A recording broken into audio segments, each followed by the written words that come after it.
my shoes and out the door. 5, I'm alive. 6, 7, 8. Hey everybody, welcome back to the Beyond Your Wildest Genes podcast. I'm your co-host today, Dr. Mike Akinfora, and I have with me Dr. J. Davidson. Dr. J, how are you?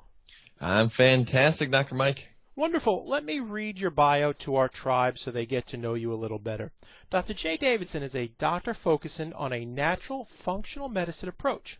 He's also a popular speaker, #1 international best-selling author, husband, father, church elder, and former radio talk show host. Dr. J was the host of the Chronic Lyme Disease Summit with 33 experts that happened April 2016, and yours truly happened to be one of those speakers.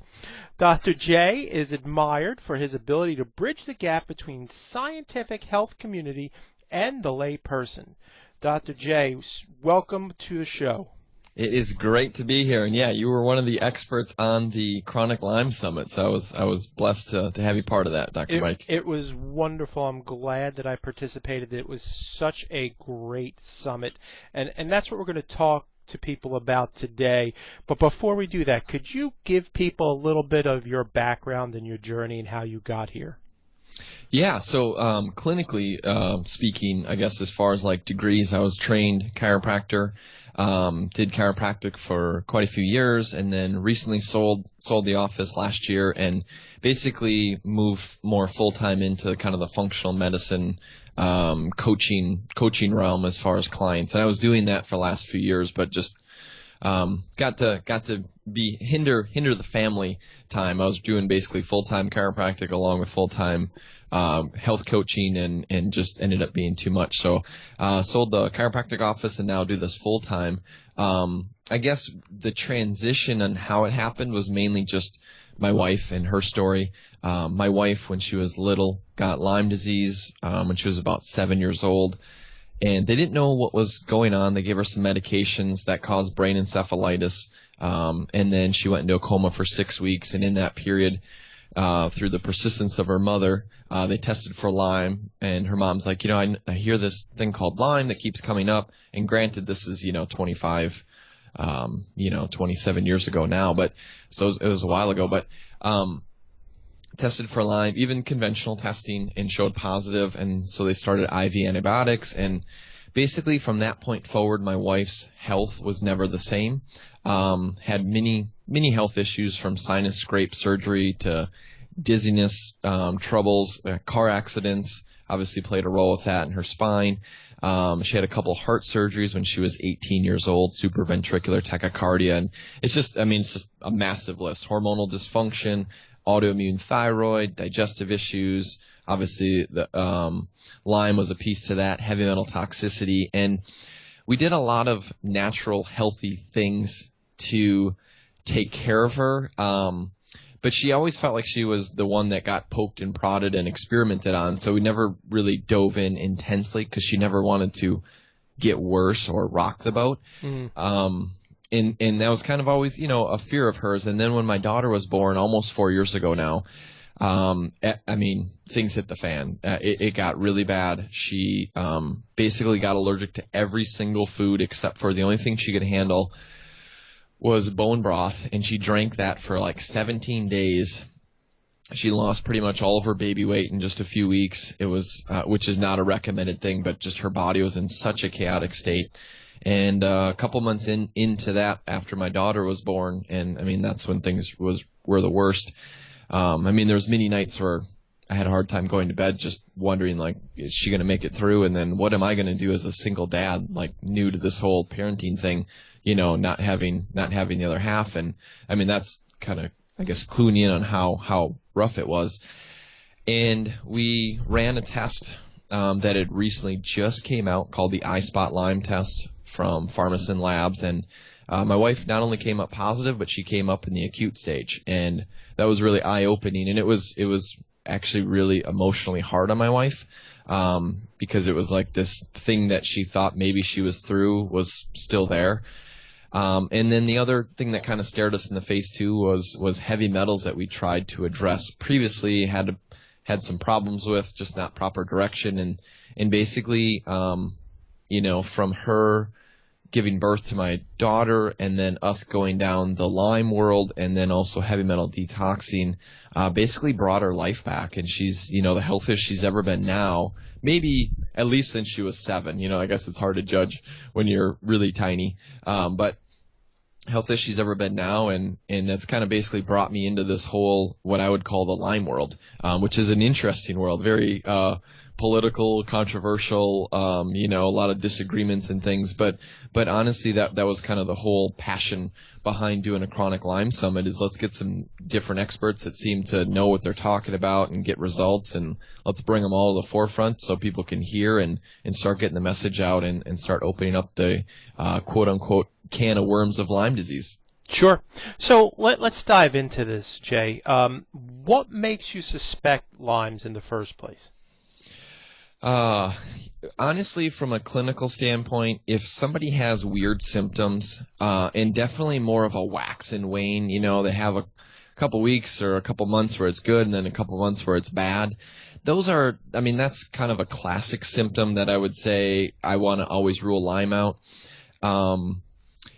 Obviously, if they have kind of the classic symptoms of Lyme, and Lyme's interesting, Dr. Mike, because it can, classically over 150 different symptoms, and every presentation of people can be different. So it's not like, cut and dry, but classically arthritis type pain in the joints. Lyme loves joints, collagen tissues.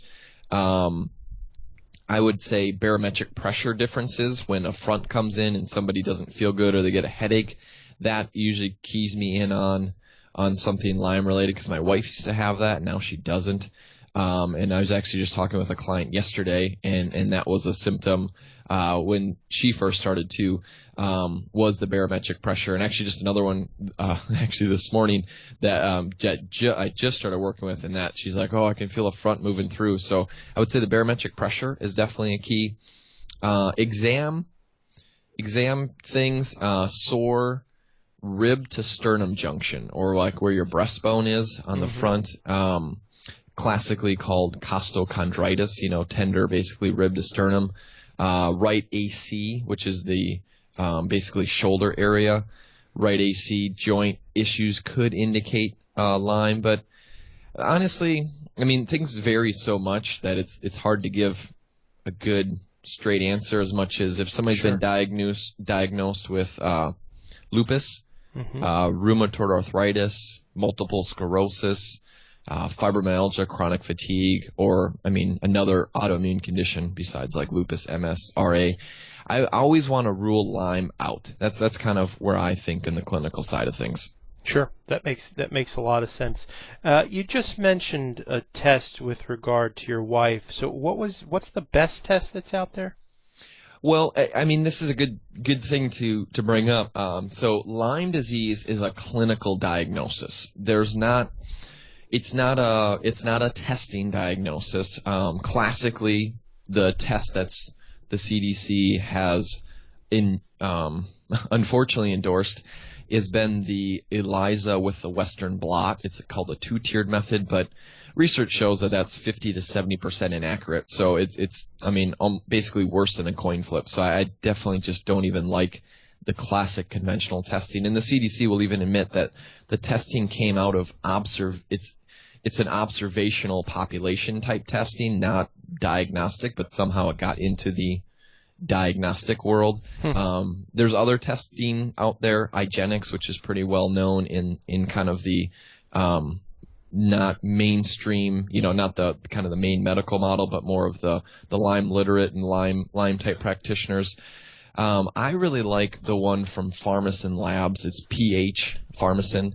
They're actually in Wisconsin. It's basically like a sub business of neuroscience, which neuroscience is probably a little more well known, but Pharmacin Labs, they have a test called the iSpot. It's spelled the same way iPhone is, just the letter I, phone, it'd be iSpot Lyme, and it uses different methodology, so it's not using the B-cell antibody type testing, it's using the T-cell, which is more accurate, and also changes quicker. So within 6 weeks, the test will change versus kind of the standard antibody band, B antibody band testing, doesn't change very quickly. So, but it's a clinical diagnosis. So in other words, you want to look symptoms, you want to do examination, and then obviously testing that I like is the eye spot. If the eye spot comes up positive, I mean, that's telling me, yeah, that's Lyme.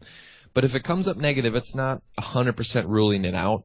The test is 84% sensitive, 94% specific, which basically means there's like if you come up positive, there's a 6% chance that it's wrong. If you come up negative, there's a 16% chance that it's wrong. So as far as lab testing, I mean, it's off the charts and super accurate, but nothing's 100%. I really, want to emphasize that, but I do like the eye spot Lyme test.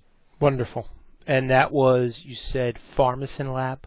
Yep. Pharmacin Labs, otherwise probably known as like neuroscience. Sure. And we'll have we'll have some of that information in the show notes for people. So that is really cool. So how does someone get well from Lyme? I love your questions, Dr. Mike. I think an important thing with Lyme, and I would say from a clinical side, this is what I notice is there's a big obsession with killing the bug, and I don't think that's wrong. But somebody that's in a chronic Lyme disease state versus, I have acute, I just contracted Lyme disease, and classically it's a tick bite, which, I mean, it's technically a tick sting, but a tick bite, and then you get the bullseye rash, and that's Lyme disease. Most people don't get a bullseye rash. There's quite a few people that don't even remember being bit by a tick and somehow contract Lyme. So again, these aren't end-alls, but if you get the bullseye rash, that's a telltale sign you have Lyme. But research shows that only 30% of people actually get rashes. So if you get the rash, that means Lyme. If you don't, doesn't mean you don't have Lyme. But the key takeaway, I would say, with somebody that's struggling with chronic Lyme, many health issues going on, is you can't just kill the bug to get well. You have to address the body as a whole. You have to look at all the pieces and parts. And that's why I look at my wife. I mean, there was, really a big hanging thing that we kind of left. So in 2007, my wife was tested for heavy metal toxicity, and she came up high with mercury and lead. And I was the tag-along guy. I'm like, well, I want to get tested too. This seems really cool. And I got tested. I actually came up high mercury and lead too. And she got her amalgam, her mercury fillings out of her teeth, which are just a little bit over 50% mercury, those silver fillings in your mouth. And nobody rushed to get those out. This is not something you can cause more harm sometimes by getting them out than leaving them. You definitely want to work with somebody that's trained and can assist you in this whole process. But she got her amalgams out. We started detoxing, started having some reactions. So we stopped. Didn't know what else to do. Doctor wasn't quite sure. So a year passed by. We were at a different doctor, 2008, because my wife obviously had previous health issues and always looking for help, and started detoxing a different type of detoxer. I actually had a horrific reaction. She actually reacted too, but was really timid in doing it. And so we ended up stopping, and it was like we said to ourselves, there's just no way to get heavy metals out of the body. We'll just leave it at that. And then when my daughter was born, and it was like, okay, that thing just hung there. It was like that thing that we knew was there. It's like the thing that you have to address, but you don't want to. And I feel like God just sends you stronger and stronger signals until you listen to it. I felt like it was, one of those moments. But I think for somebody to get well with Lyme, of course, you want to go after pathogens. And it's not just Lyme. There's co-infections like Babesia, Mycoplasma, Ehrlichia, Bartonella, HHV6. There's all kinds of different bugs that tag along. So I think it's maybe a little bit more accurate to say go after pathogens and deal with the pathogens than just Lyme. I think Lyme's maybe just a little too, specific with the Borrelia. So dealing with pathogens along with also looking at other issues. Could there be another biotoxin type issue like mold exposure that somebody's living in? Because somebody can never get fully well if they're in a moldy environment and their body is in an unhealthy state, when they're susceptible. It's just a tough way it's a tough road to recover. So making sure that if there is mold, to get out of the environment, to start, taking something that can help bind onto those biotoxins of mold. Classically in the mold world, cholestyramine, it's like a cholesterol drug's thrown out there for that. I prefer, and that's more like a resin plastic based, and it negatively affects your mitochondria. It damages your mitochondria. So I like to kind of lean toward more of like an activated carbon charcoal type product to do that, but you have to remove yourself from the source. If you have heavy metal toxicity, detox heavy metals. If you have gut issues, heal the gut, which usually has links with autoimmunity. If there's other issues in the body, other stressors, emotional stressors, right, you have to heal that. So to kind of answer your question, how do you get well of Lyme? You have to deal with the body as a whole. And when you identify all the source or sources of health issues that individual is going through, yourself or that person that's struggling, and then you work to fix those, that's when the body can recover, not just focusing clearly on killing Lyme. And if it was all about killing the bug, that's maybe where antibiotics would have a shot then. But right. But I think it just goes to show, that my wife was on it for years, and if that would have did the job for her, she would have got well. And it never addressed her body as a whole. So I really think that's kind of the clinical gem takeaway that I got from the Chronic Lyme Disease Summit, and just, how I look at it clinically. Absolutely. And just correct me if I'm wrong, please. From my own understanding, doesn't Lyme have a protective mechanism that it creates when it gets in the body? And that's why a lot of times, in addition to not treating the whole body, that people have a really hard time with removing it? Yeah, Lyme has a lot of different forms. So the main form is called the spirochete, and it kind of looks like a spiral shaped. And that's why a lot of Lyme testing's inaccurate, because Lyme doesn't really like the blood. It's a corkscrew. It's a spiral. It loves tissues and joints and to kind of screw into things per se. And when things are taking, like for instance, an antibiotic, the Lyme has an ability to communicate with the other Lyme bacteria in the body and transform into what would be called a cyst or a round body. Previously, they thought it was a cell wall deficient, but more recent research in the last year that's come out has really shown that it transfers from a spirochete, a spiral shaped, to a round body or cyst form. And all that means is it's basically like a sphere. It's in a protective cocoon, basically a protective ball, and then when it seems like it's safe, it comes back out and transforms back into a spiral shape. It's also got another form that's called an intracellular form, where it basically hides inside in your cells, basically kind of uses as a cloak. And that's where it can get into kind of an autoimmune type state, because your body recognizes your cells and says, okay, something's not right, and it goes after them. And it might have the right cell with Lyme inside of it hidden, but now it starts attacking your other cells, thinking, it starts getting confused as to what cell is, what's bad, what's good. And then I would consider too, and I know there's definitely some experts out there that follow my train of thought, but I would consider biofilm as being kind of a fourth form of Lyme too. So yeah, I mean, basically there's a lot of different forms of Lyme, and it can morph and change, which makes it tougher to deal with. And I think, if you ask a clinician, hey, would you rather deal with stage 4 cancer or somebody with chronic Lyme disease and in a tough state, most colleagues, when you ask them that, I would say would lean to the cancer, because it's more straightforward. Where chronic Lyme, there's not like a set standard, like here's what you do to recover. It's all individual based on the person. And it kind of goes back to my focusing on what's wrong with the individual person, fixing that, and then in turn, obviously the body can handle, Lyme and what gets thrown at it. Sure. You've touched on a couple of things regarding your wife. What do you think was the biggest nugget in turning her health around? Well, we'll use, so after, my daughter was born and stuff was bad. The turning point, I would say, she did some intermittent fasting with bone broth, and worked on healing her gut right away, just to try to calm the autoimmune storm down that she was in. But I would say the big thing actually ended up being detoxing from heavy metals, that when she detoxed heavy metals, it really allowed her body to be healthy. And I'd say the two main things we kind of went after for her was we went after the pathogens, the Lyme and co-infection stuff. And we actually even recruited some frequency technology, otherwise known as like Rife machine, because I was concerned with my daughter. I'm like, what can you even do with a little one? And so we ran that in the house so that if my daughter was affected, would obviously help her.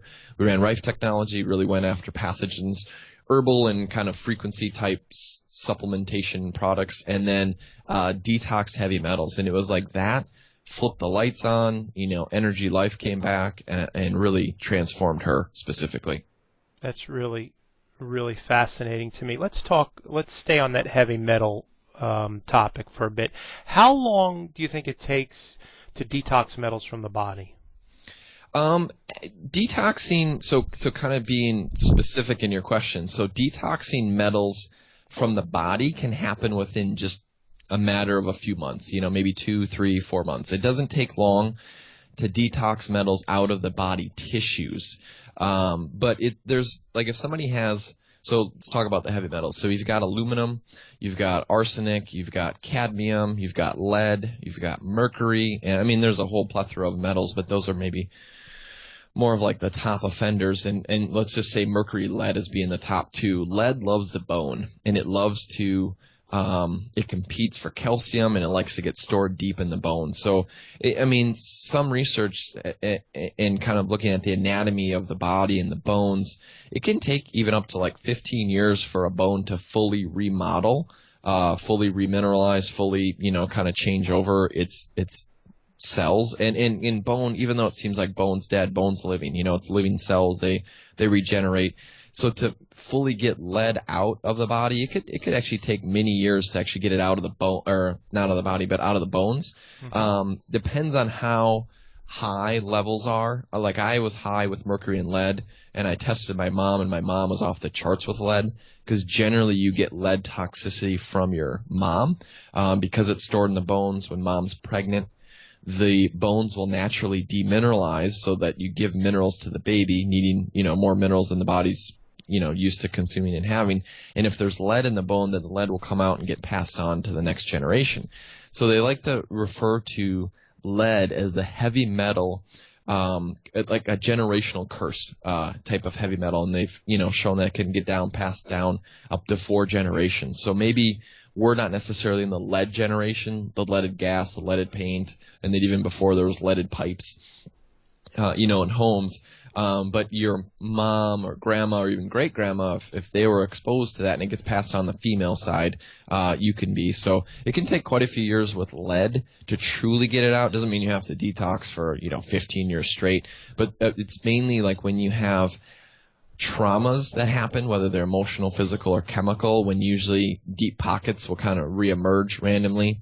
But usually a couple of years for lead, I would say, is a good amount to get it out of the body, and pretty similar for mercury. Mercury, the key with mercury is mercury loves the brain. I mean, it loves the heart, kidneys, liver as well too, but it loves the brain and has a high affinity for the brain. And to get it out of the brain, it's a slow and low process. The body's never going to dump heavy metals instantly because it would be too dangerous to the body. The body's innately smart, intelligent, brilliantly designed. I mean, it's, made to heal.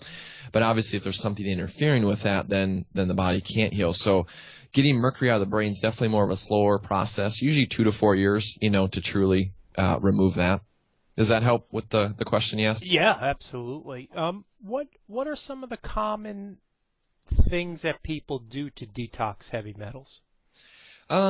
There's a lot of controversy, out in the heavy metal world. I like to, look at more of what's referred to as like true chelators, things that, what would be referred to as like a double sulfur. So molecules like, if you look at ALA, alpha lipoic acid, it has a thing called a thiol group and a second thiol group. So we'd call that a double thiol group. And a thiol group just means it's a sulfur hydrogen. But what's specific about that is you got a sulfur hydrogen right next to each other. And if you just kind of think, if you put your hands kind of, your wrists together, but your hands kind of apart, it almost makes like a claw. Like you've got the sulfur hydrogen right next to each other. And when you talk about chelate, the Greek meaning means to claw. So it's almost like you're clawing, the metals out. Glutathione, I love glutathione. It's got a double feel group, but they're not right next to each other. Sulfur hydrogen. So it's technically not like a true chelator, but DMSA, DMPS, ALA. There was a thing called OSR that Boyd Haley previously had out, and he's going to be coming out with it kind of newly marketed soon. So there's a bunch of different true chelators. I would say things that get commonly thrown out there: infrared saunas to detox heavy metals, foot baths, and it's not as if I have anything wrong with them. I mean, I've owned foot baths before. I have a couple infrared saunas right now. Infrared sauna is great to mobilize things through the tissue.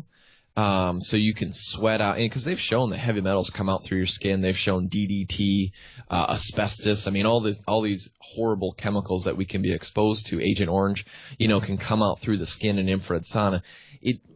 I think it's important to clarify that there's a difference between mobilizing it through the skin versus actually getting it out at the cellular level of the tissues that's deep. So I think it's a good pathway to open up infrared.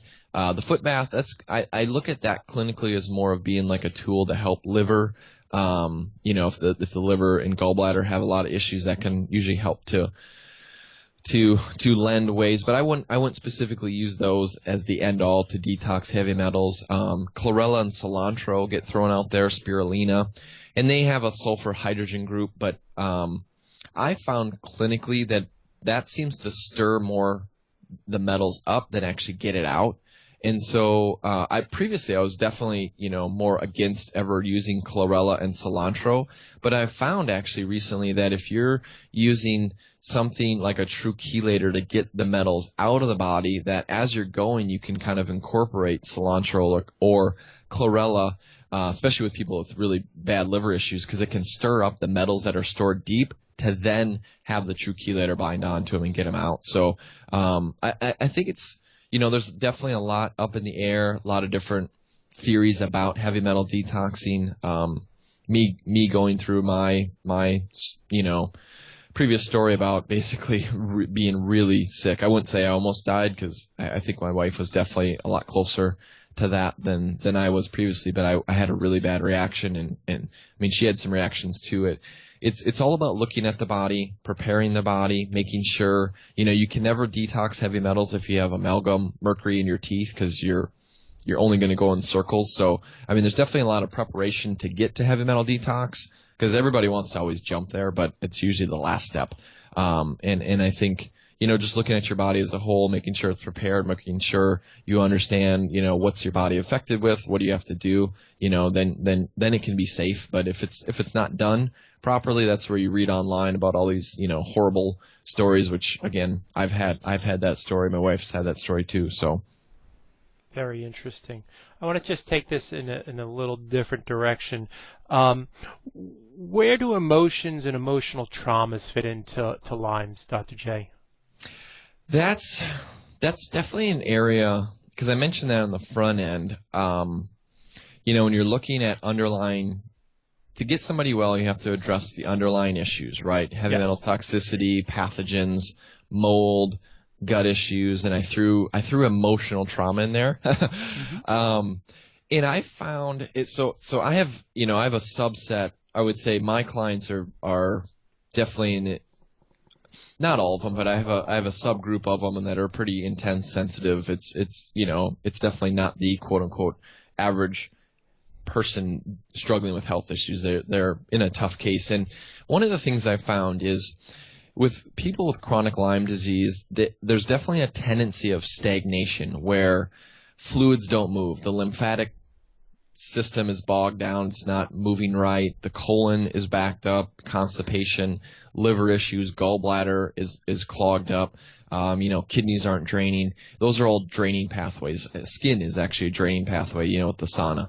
And what I've found is there's a commonality with chronic Lyme and lack of drainage. It's almost like your sewage pipes are clogged, and people always want to jump into killing the bug or detoxing the heavy metals, but if your sewage pipes are already kind of backed up and clogged and not moving, now you throw more debris or more heavy metals getting pulled out onto that, you're only going to have reactions. That's where the Herxheimer, the Herxing comes from. So focusing on drainage is important, but I've recently, probably in the last maybe 4 months, kind of opened this can of worms up, looking at what's the connection of emotions and Lyme disease and really health. And I will say the more I've opened this up, the more I've appreciated and been grateful for my life.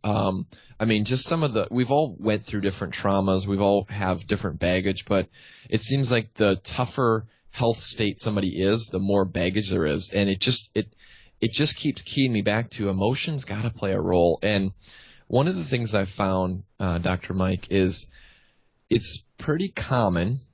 And when I say pretty common, 100% of the clients I've surveyed that I've seen with draining issues, they have this tendency of personality. So, and I'm not saying it's 100%, but what I've seen, at least in my population polling, is they have a tendency to not be able to let go of things well. Meaning if somebody has harmed them or what they feel has wronged them or has done something that's maybe not been what they would refer to as, good for them, they hold on to that well. Unhealthily, they never let it go. Versus somebody that's like, oh yeah, they cut me off, whatever, it rolls off your shoulder and on. They will remember that. It's like it scarred them. They hold on to it.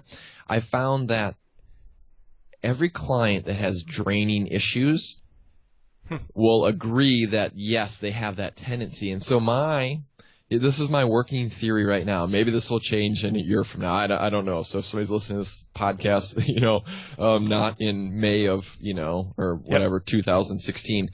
My working theory right now is that I think our emotional health affects our physiologic health. And if you emotionally hold on to things, I think the body physiologically will hold on to things and not drain. And I think if you physiologically have draining issues, that can maybe affect the emotion too. I think it's a give-take. But what I've been finding is as you work on the physiologic piece of draining, focusing on lymphatic flow, the colon, the liver, the kidneys, skin, that tends to help people work through the emotional letting go. So I think if you work on emotions, I think it helps with physiologic. I think if you work on the physiologic, it helps with the emotions. But I think if one gets hindered on the other side, it can affect the other one negatively. That's my working theory with emotions. So I think emotions are huge. I think it plays a big role. Now, I think it's different for everybody too, because we've all had different traumas and things. But I think hopefully this helps to maybe shed some light on people's personalities and maybe how that could affect their health. Dr. J, I agree with you, and you and I have similar paths in that my wife had cancer, and one of the first people that I called was Dr. Joe Mercola because we wanted to get to the root cause of this cancer. And interestingly enough, he pointed us to New German medicine, which is Dr. Hamer, obviously out of Germany. And his theory was that basically all disease starts with a trauma, and whether that a physical trauma, a shock, and he wound up with cancer, and he attributed to his son dying, I think when he was 17 years old, and that event triggered his cancer. And it didn't show up for years, but it is that emotional part, and that needs to be addressed and resolved. And it's really interesting because my wife had cervical cancer, and in doing this work that we were led to, we triggered the event to a miscarriage. And as hokey as that may sound to people, my wife knew she was going to be fine because she had resolved that emotional issue. And to this day, knock on wood, I mean, she's healthier now than she's ever been. And without without that event occurring, we would not have the family that we have today. It would have been some version of that family, but not the two wonderful children that we have now. So I think that this Wow. is a huge part of what you're talking about. Yeah, completely agree, Dr. Mike. I mean, I think about just when you say that, I mean, emotions have to play a role with our health. And it's really easy, I think, for people to kind of turn an eye or turn your head because, you know, it's not always the easiest thing to understand or to see, right? Because it's something that's like, you know, emotionally. It's like EMFs, right? I mean, we know there's electromagnetic field, there's EMFs out there, but because you can't really see the EMFs, it's really easy to kind of turn your eyes and attention away from it. Sure.